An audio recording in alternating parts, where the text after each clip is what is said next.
और ईरान पर एक तरफ युद्ध का खतरा मंडरा रहा है तो वहीं ईरान में गृह युद्ध जैसे हालात भी हैं। ईरान में जबरदस्त विरोध प्रदर्शनों की शुरुआत हो गई है। लोग कट्टरपंथी सरकार के खिलाफ नारेबाजी कर रहे हैं। खामनेई के लिए इस विरोध को दबाना मुश्किल हो रहा है। दूसरी तरफ नेतन्याहू और ट्रंप की मुलाकात हुई है। ट्रंप ने चेतावनी दी है कि ईरान ने न्यूक्लियर मिशन आगे बढ़ाया तो फिर तुरंत हमला किया जाएगा।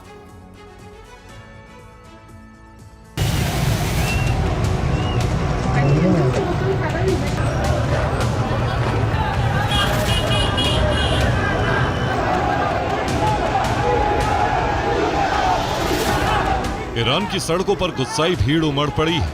लोग नारेबाजी कर रहे हैं। ईरान में लोगों का यह हुजूम सरकार के लिए बहुत बड़ी चुनौती बन चुका है, क्योंकि सड़क पर उतरे लोग मौजूदा सरकार और हालात से नाराज हैं।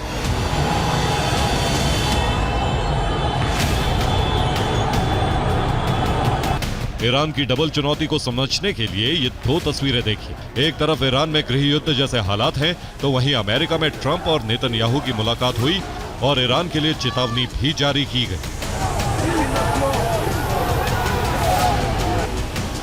ईरान के लोग महंगाई और ईरानी मुद्रा रियाल के निचले स्तर पर पहुंचने से नाराज हैं।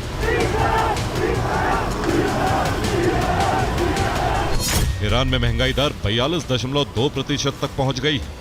खाद्य पदार्थों की कीमतें 72% बढ़ गई हैं। आंदोलन सिर्फ एक शहर तक सीमित नहीं है, बल्कि ईरान के कई प्रांतों में फैल चुका है। प्रदर्शनकारियों ने निर्वासित शाह रेजा शाह पहलवी द्वितीय के समर्थन में अपनी आवाज बुलंद की है। ईरान के लोग ये नारे क्यों लगा रहे हैं, ये समझिए।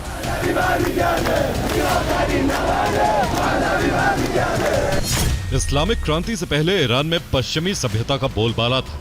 1936 में ईरान में पहलवी वंश के रेजा शाह का शासन था। रेजा शाह पहलवी ने हिजाब और बुर्का पर बैन लगा दिया था। 1979 की ईरान क्रांति के बाद रेजा पहलवी शासन का अंत हुआ। रजा पहलवी के नाम के नारों से साफ है कि ईरान की जनता अब कट्टरपंथी सरकार से मुक्ति के लिए सड़क पर उतरी। खामनेई के खिलाफ इतने बड़े पैमाने पर विरोध प्रदर्शन 3 साल बाद हो रहे हैं। अमेरिकी राष्ट्रपति डोनाल्ड ट्रंप ने ईरान को अपने परमाणु कार्यक्रम को फिर से शुरू करने के खिलाफ कड़ी चेतावनी दी। फ्लोरिडा स्थित अपने मारे लागो स्टेट में इजरायली प्रधानमंत्री बेंजामिन नेतन्याहू से मुलाकात के दौरान ट्रंप ने दो टूक कहा कि अगर ऐसा हुआ तो हम उन्हें पूरी तरह से तबाह कर देंगे।